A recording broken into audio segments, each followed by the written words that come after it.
বাংলাদেশের ইসলামী রাজনীতি বিষয়ে কিছু প্রশ্ন। শুধুমাত্র দ্বীনি চর্চা বা ইসলামী ভাবধারা নিজেদের মধ্যে আলোচনার লক্ষ্যে এই প্রশ্নোত্তর পর্ব। এখানে বিকল্প মতামত থাকতেই পারে। বাংলাদেশের ইসলামী দলগুলো কি রাজনীতির সঠিক পথে? উত্তর না, কারণ দলগুলোর বেশিরভাগ ব্যক্তি পূজারী। বাংলাদেশে বিদ্যমান ইসলামিক যে দলগুলো রয়েছে তার বেশিরভাগ ক্ষেত্রেই দেখতে পাচ্ছি ব্যক্তি নির্ভর। সেই ব্যক্তির মর্জি অনুযায়ী দলগুলো পরিচালিত হচ্ছে।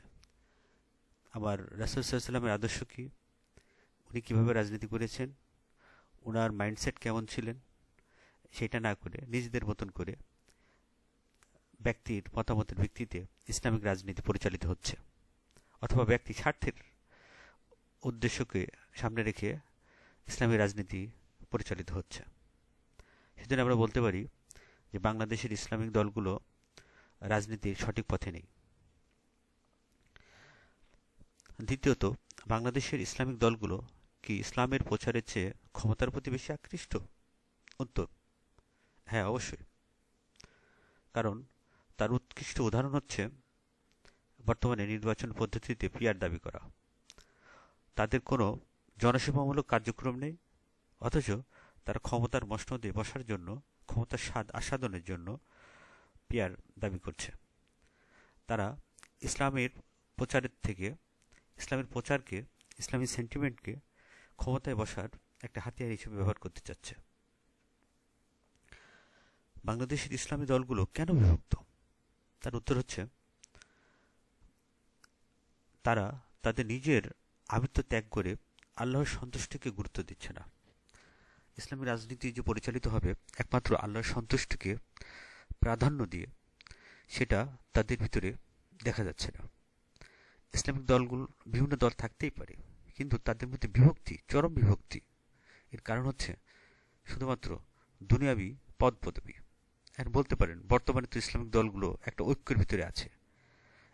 এটা খুবই বিপজ্জনক, খুবই বিপজ্জনক। কারণ এই ঐক্য শুধুমাত্র এতদিন দেখা যায়নি, শুধুমাত্র এখন দেখা যাচ্ছে যে কিভাবে ক্ষমতার স্বাদ নেওয়া যায়, ক্ষমতা কেন্দ্রিক রাজনীতি করা যায়, নিজেকে একটা চেয়ারে বসানো যায়, এর বাইরে কিছু নয়। বাংলাদেশের ইসলামী রাজনীতি সফল করার জন্য তাহলে কি করণীয়? অনেক করণীয় আছে। তার মধ্যে অন্যতম করণীয় হচ্ছে মানুষের সেবা কার্যক্রম পরিচালিত করা। মানুষই হচ্ছে সৃষ্টির সেরা, আল্লাহ তাআলার আশরাফুল মাখলুকাত। আল্লাহ রাসূল সাল্লাল্লাহু আলাইহি ওয়াসাল্লাম, ওনার চরিত্রের সবচেয়ে বড় গুণ ছিল মানুষকে সেবা করা। এই জন্য ইসলামিক রাজনীতির মূল হাতিয়ার হওয়া উচিত মানুষের সেবা করা। মানুষকে যত সেবা করতে পারবে, ইসলামের তত প্রসার হবে। এই সেবার মাধ্যমে ইসলামকে মানুষ গ্রহণ করবে। এছাড়া ইসলামের সুফল মানুষকে জানানো। ইসলাম যে সর্বোচ্চ সুফলময় একটা জিনিস, ইসলাম গ্রহণের মাধ্যমে যে আমাদের একটা সফল জীবন প্রাপ্তি হবে, সেটা মানুষকে জানানো। পরিশেষে নির্লোভ ও দরদী নেতৃত্ব দেওয়া। যিনি নেতৃত্বে থাকবেন তাকে লোভের ঊর্ধ্বে উঠতে হবে। ইসলামী রাজনীতিকে যদি ফলপ্রসূ করতে হয় তাহলে একজন নির্লোভ নেতৃত্ব প্রয়োজন এবং দরদী নেতৃত্ব হতে হবে। মুসলিম উম্মার প্রতি দরদ, মানুষের প্রতি দরদ, সে যে ধর্মেরই হোক না কেন, তার কথায় আক্রোশের চেয়ে দরদ থাকতে হবে।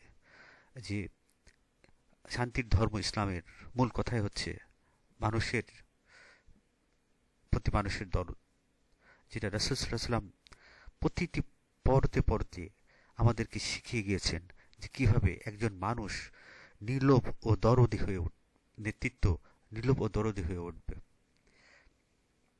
সেজন্য আমাদের উচিত, ইসলামী রাজনীতির উচিত, নেতৃত্বকে উচিত যে নির্লোভ ও দরদী হয়ে নিজেদেরকে তৈরি করা।